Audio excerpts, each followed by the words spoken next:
नमस्ते दोस्तों, welcome to our channel Shikshashram. तो आज की इस वीडियो में हम what to do in next 10 days before next exam देखेंगे।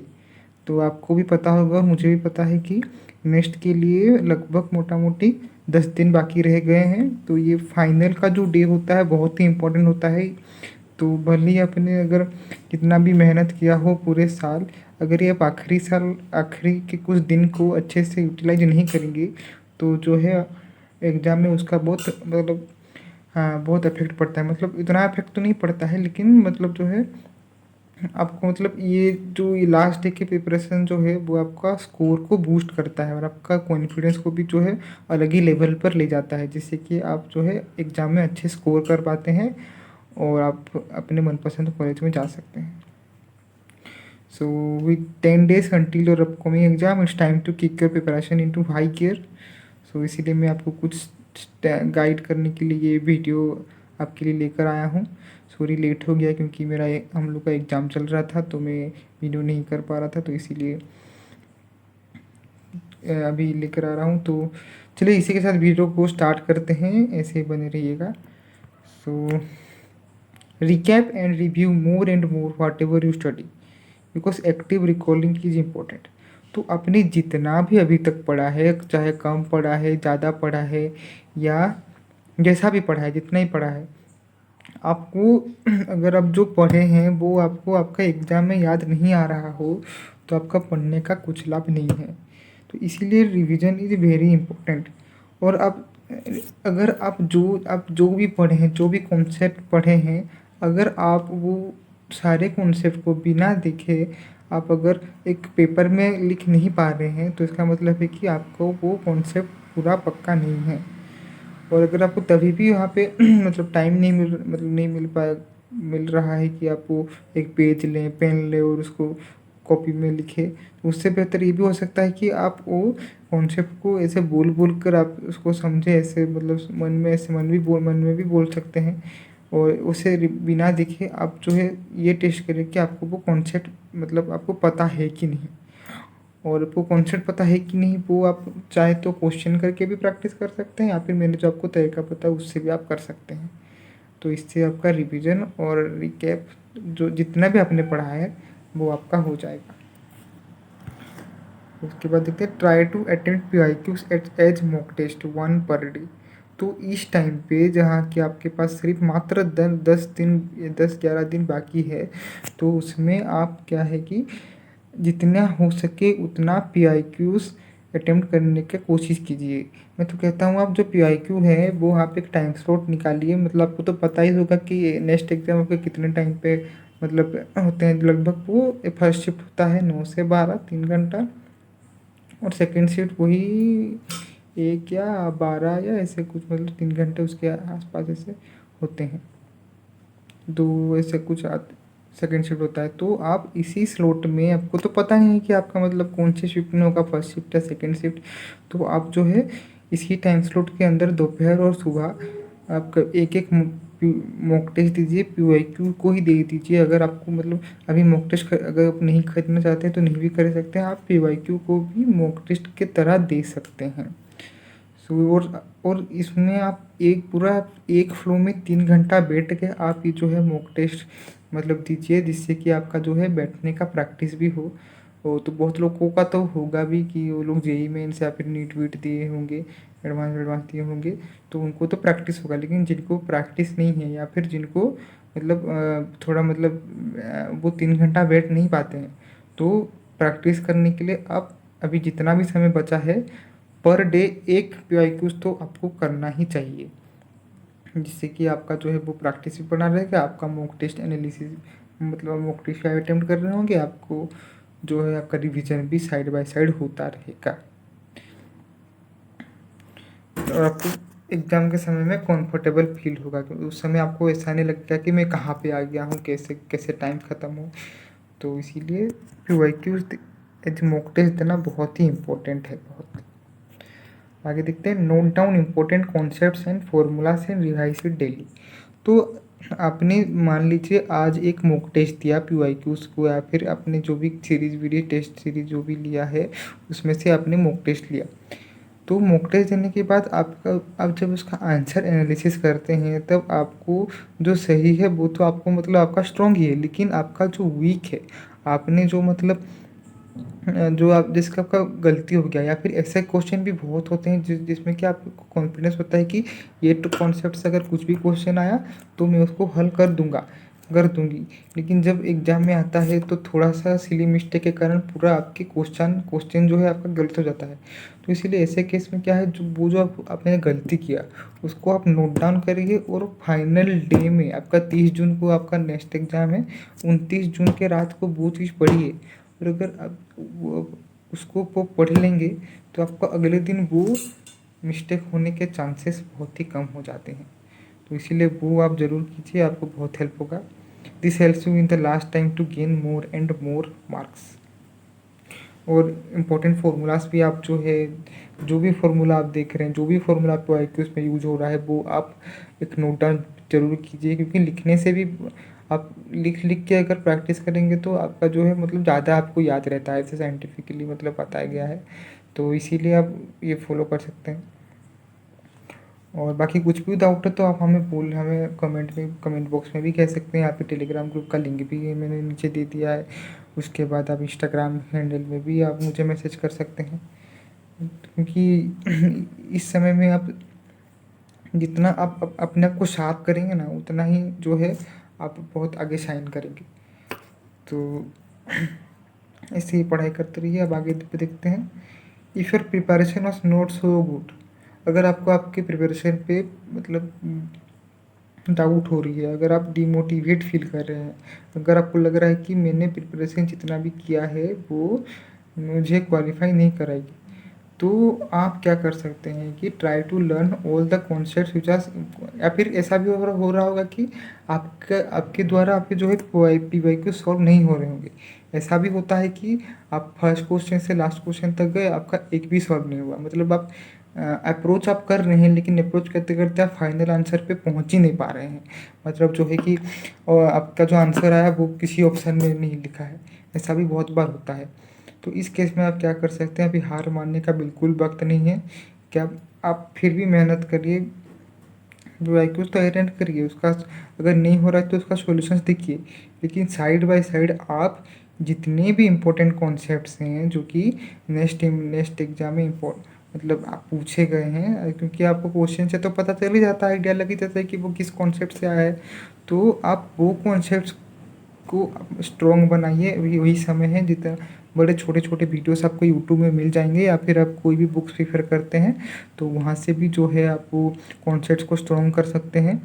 तो जो है वो पहले जो कॉन्सेप्ट्स होते हैं उसको स्ट्रॉन्ग बना लीजिए, एटलीस्ट ये इतना स्ट्रॉन्ग बना लीजिए कि जितना भी अगर बिना कैलकुलेटेड क्वेश्चन भी आए, कॉन्सेप्चुअल क्वेश्चन अगर आए तो आप सॉल्व कर पाएँ। तो ये एक आप कर सकते हैं, इसमें आपका कॉन्फिडेंस भी बढ़ जाएगा और दिखेगा कि आप एग्ज़ाम में कितना अच्छा परफॉर्म कर पा रहे हैं। लेकिन PYQs करते रहिएगा, उसी से आपको आइडिया मिलेगा कॉन्सेप्ट कौन कौन से इंपॉर्टेंट है और कौन कौन से नहीं है। क्योंकि अगर आप इस समय में आप अगर क्या बोलते हैं पूरा सिलेबस कंप्लीट करने के ऊपर पढ़ेंगे तो आपका ना ही सिलेबस कंप्लीट हो पाएगा, ना ही आप क्वेश्चन का प्रैक्टिस कर पाएंगे, और ना ही आप जो है इम्पोर्टेंट चीज़ों पे ध्यान दे पाएंगे। आप अननेसेसरीली चीज़ों पे बहुत ज़्यादा ध्यान दे देंगे और इम्पोर्टेंट चीज़ों पे कम ध्यान दे देंगे। इसलिए कहता हूँ कि आप PYQs देखिए, उसमें जो भी कॉन्सेप्ट पूछे गए हैं उसी कॉन्सेप्ट्स को ही आप जो है उस थ्योरी को पढ़िए और जो है आगे बढ़िए, जिससे कि आपका टाइम भी बचेगा, आपका PYQs भी सॉल्व होगा, और जो है आपका कॉन्सेप्ट क्लैरिटी भी बढ़ेगा। बाकी तो आगे देखा जाएगा। और स्लीप साइकिल ये टाइम पे बहुत इंपॉर्टेंट होता है। आपकी मम्मियाँ भी आपको कहती होगी, मेरी मम्मी भी आपको कहती है, अगर नहीं कहती है अभी तो भी मैं कह रहा हूँ कि इस समय में जो है आपको लगभग 6 से 8 घंटे की नींद लेनी आपको बहुत ज़रूरत है। माना कि ये समय बहुत इम्पोर्टेंट है, मतलब आपको मतलब वो एंजाइटी होती है, बहुत लोग टेंशन में भी आ जाते हैं कि सिलेक्शन होगा या नहीं होगा। तो मैं आपको बता देता हूँ कि मतलब आप चाहे आपका सिलेक्शन हो भी जाए, आप नाइजर आ भी जाए, लेकिन क्या फ़ायदा अगर आपका हेल्थ कंडीशन ठीक नहीं है। अगर क्या फ़ायदा कि अगर आप जितने भी बड़े इंसान बन गए, जितने भी पैसा कमा लिया, आपका हेल्थ ना, आपको कैंसर हो गया, आपको हेल्थ ख़राब हो गई, तो उस डिग्री वो पैसों का कुछ लाभ नहीं। हमारे पेरेंट्स हमको बोलते हैं कि कुछ भी हो जाए बेटा, अच्छे खाना खाओ, अच्छी नींद लो और अच्छे खुश रहो। वो क्यों बोलते हैं? वो इसीलिए बोलते हैं ताकि आप जो है हेल्दी रहे, फ्रेश रहे, क्योंकि वो भी एज समय से गुजर चुके हैं, उन्हें ये सब पता है। तो इसलिए उनका बात सुनिए, उनका साथ टाइम स्पेंड कीजिए और अपना स्लीप साइकिल जो है वो अच्छे से कीजिए। भले ही आप 12 बजे सो रहे हैं, लेकिन उस समय 12 बजे से लगभग 8 घंटे या 6-7 घंटे, मैक्सिमम आप 6 घंटे 7 घंटे भी सो रहे हैं तो कोई दिक्कत नहीं है, लेकिन आप अपना स्लीप साइकिल बिल्कुल मत बिगाड़िए, खासकर इस समय। उसके बाद एग्ज़ाम ख़त्म हो, आप जागिए, सोइए, 10 घंटा 12 घंटा सोइए, कुछ फ़र्क नहीं पड़ेगा, आपके पास उस समय टाइम ही टाइम होगा। और नाइजर आने के बाद भी आपको मतलब बहुत के पास टाइम तो नहीं होगा इतना, लेकिन आपको जो है राहत मिलेगी। तो इसलिए मैं कह रहा हूँ कि आप जो है अपना हेल्थ सुधारिए, स्लीप साइकिल अच्छा करिए, आपका देखना सब कुछ जो है अच्छा होने लगेगा।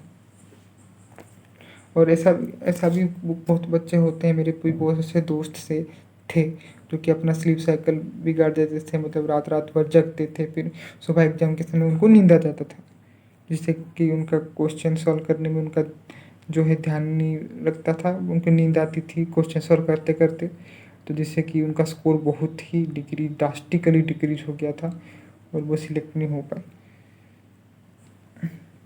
तो ऐसा प्रॉब्लम ना हो आपके साथ, इसीलिए आप जो है अपना स्लीप साइकिल सुधारिए। बाकी देखते हैं डाउट्स। तो ऐसा भी बहुत होता है कि बहुत सारे बच्चों को बहुत सारे कॉन्सेप्ट्स में क्वेश्चंस पे डाउट होते हैं और उनको सॉल्व करने वाला भी कोई नहीं होता है। तो ये जो छोटे छोटे डाउट्स होते हैं, ये डाउट्स ही जो है आपका जो है आपका बहुत स्कोर को नेगेटिव में ले लेता है, आपका स्कोर खींच लेता है, जिससे कि आपका रैंक में बहुत ही इफेक्ट पड़ता है और कॉलेज मिलने मिलने का चांस डिक्रीज होने लगता है। तो आपका जो भी डाउट है, आपको जो भी चीज़ पे आपको डाउट है, आप वो भी लिख के रखिए और आपको जहाँ उसका आंसर मिले पागलों की तरह उसका आंसर ढूंढते फिर लीजिए, लेकिन वो डाउट सॉल्व करने में आप ज़्यादा से ज़्यादा 15-20 मिनट ही दीजिए। अगर मिल रहा है तो ठीक, नहीं मिल रहा है तो उस पर एक तो मार्क कर दीजिए आप।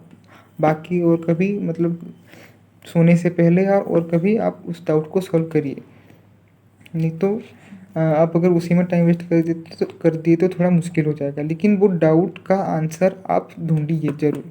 और अगर कुछ भी डाउट है तो हमें भी आप बोल सकते हैं, हम भी आपको जो है उसका सॉल्यूशन या फिर उसका जवाब या फिर किसी भी से भी रिलेटेड कुछ भी डाउट है तो आप हमें भी पूछ सकते हैं, हम उसका सॉल्यूशन प्रोवाइड करने में आपका जो है पूरा ट्राई करेंगे।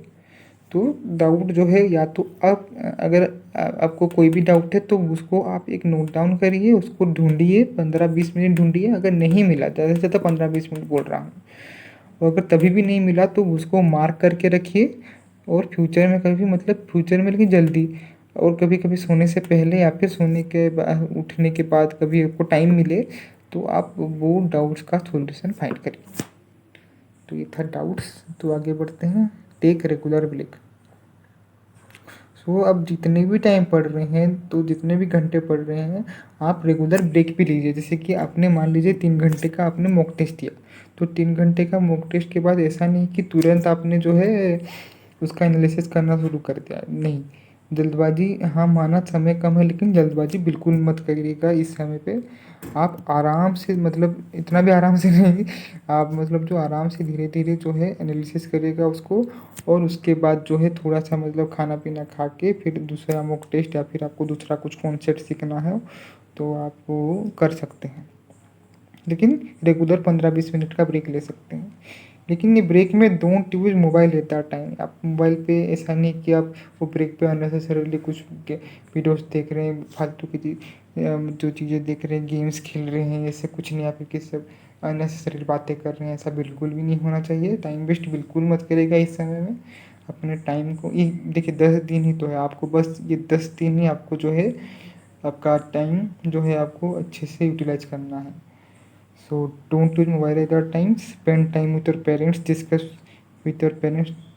तो इस समय आपका वो आपके पेरेंट्स अकेले ही हैं जो कि आपको इस मोमेंट में आपका साथ देंगे। वो आपकी हार में भी आपके साथ रहेंगे, आपकी जीत में भी साथ रहेंगे। तो उनके साथ आप डिस्कस करिए, आपको कुछ भी प्रॉब्लम हो रहा है तो आप उनके साथ एक बार बात करिए। आप बहुत सारे बच्चे ऐसे होते हैं कि पेरेंट्स के साथ बात करने में हिचकिचाते हैं, वो बाहर मोटिवेशन ढूंढते हैं, वो बाहर सोचते हैं कि उनका प्रॉब्लम कोई सॉल्व कर देगा, लेकिन ऐसा नहीं है। आप एक बार घर में आपके जो पेरेंट्स हैं उनसे एक बार बात कीजिए, वो आपके अपने ही हैं, दुनिया में वो ही है जो आपके अपने हैं। तो उनसे डिस्कस करिए, उनसे बातें करिए, और जो है आपको दिखना अच्छा कुछ सॉल्यूशन मिल ही जाएगा, और फिर आप फ्रेश फील करेंगे। तो आप ब्रेक लेते समय भी उनसे बात कर सकते हैं कि आप उनसे डिस्कस कर सकते हैं। उसके बाद drink more and more water, जितना हो सके पानी ज़्यादा से ज़्यादा पीने का ट्राई करो, और हाइड्रेटेड रहो इस समय में। बहुत धूप हो रही है बाहर, बाहर भी ज़्यादा मत निकलना, पानी पीते रहना। बाहर अगर निकल ही रहे हो तो छाता वाता या फिर कुछ टोपी वोपी पहन के ही जाना बाहर, और पानी वाटर बोतल लेके जाना, और तबीयत ख़राब मत करना इस समय में। सो ये था टेक रेगुलर ब्रेक। उसके बाद stay healthy and motivated. Healthy and fresh food खाओ, जंक फूड बाहर का मत खाओ, सिक ना हो, और अपना हेल्थ का केयर करो, जैसे कि मैंने आपको कहा, because health is wealth. So लेकिन अगर आप फिर भी if you feel demotivated, then think of your goal, think about the importance of this exam, see any videos of Niger, and give yourself a commitment that you deserve to be in that place.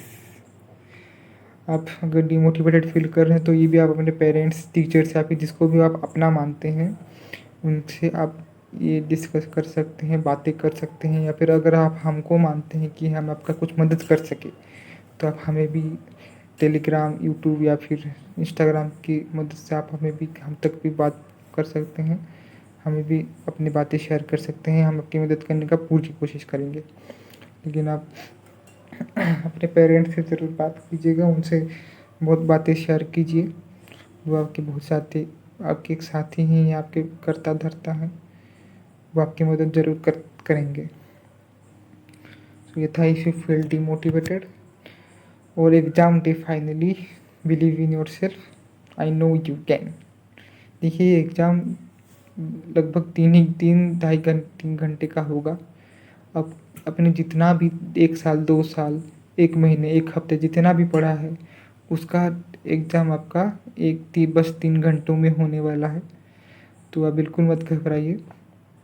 ये है, मानता हूँ मैं, ये आपके लिए बहुत important exam है, लेकिन आप इसके लिए अपना हेल्थ मत ख़राब करिए। ऐसे भी बहुत लोग हैं, आपको मैं रियलिटी बता दूंगा। आप सोच कि ऐसे भी बहुत लोग हैं जो नेक्स्ट क्लियर करने के बाद भी दुखी होते हैं, तो आज मतलब रिग्रेट करते हैं और दुख है। ऐसा नहीं है कि आप यही आपका फाइनल डेस्टिनेशन है, लेकिन आपका ये जो है आपका करियर में आपका बूस्ट कर देता है आपका फ्यूचर। सो आप जो है बिल्कुल भी टेंशन मत लीजिए, हैप्पी रहिए, खुश रहिए, खुश हो होकर एग्ज़ाम दीजिए। आपका देखिएगा आपका एग्ज़ाम बहुत ही अच्छा जाएगा, आपका बिना, और आप अच्छा स्कोर करेंगे। बस दुखी ना हो, टेंशन मत लो। और मान और डर लगता है, मैं मानता हूँ वो डर इम्पोर्टेंट भी है, क्योंकि अगर आपको डर लग रहा है इसका मतलब है कि आपको वो उसकी एग्ज़ाम की कदर है। आपको मतलब आपको फ्यूचर में कुछ करना है, इसलिए आपको अपने मम्मी पापा का नाम रोशन करना है, इसलिए आप जो है डर रहे हैं कि वो होगा या नहीं होगा। तो वो मानता हूँ जाहिर सी बात है, उसमें भी मत घबराइए। तो और बस खुश रहिए, हंसते रहिए, और बस अपने पेरेंट्स के साथ समय स्पेंड कीजिए। उसके बाद पढ़िए, जितना आपका मैक्सिमम आपसे हो सके उतना आप दीजिए। बाकी आपका कॉलेज होगा या ना होगा, रिजल्ट्स वो आपके हाथ में तो नहीं है। आपके हाथ में जो है उसमें आप 100% दीजिए और एग्ज़ाम दीजिए और आगे बढ़िए। तो thank you for giving your precious time to watch this video. आपका बहुत बहुत धन्यवाद कि आपने अपना एग्ज़ाम शेड्यूल में से जो एग्ज़ाम आपका जो 10 दिन के बाद है, तो आप आपका बिजी शेड्यूल में से कुछ समय निकाल के मेरे वीडियो देखे, उसके बहुत बहुत धन्यवाद। अगर अच्छा लगे तो लाइक सब्सक्राइब कर दीजिएगा और अपने ज़रूरतमंद दोस्तों को ज़रूर ये जो है शेयर कीजिएगा, ताकि उनको भी इसका लाभ मिल सके। तो तब तक के लिए धन्यवाद, बाय।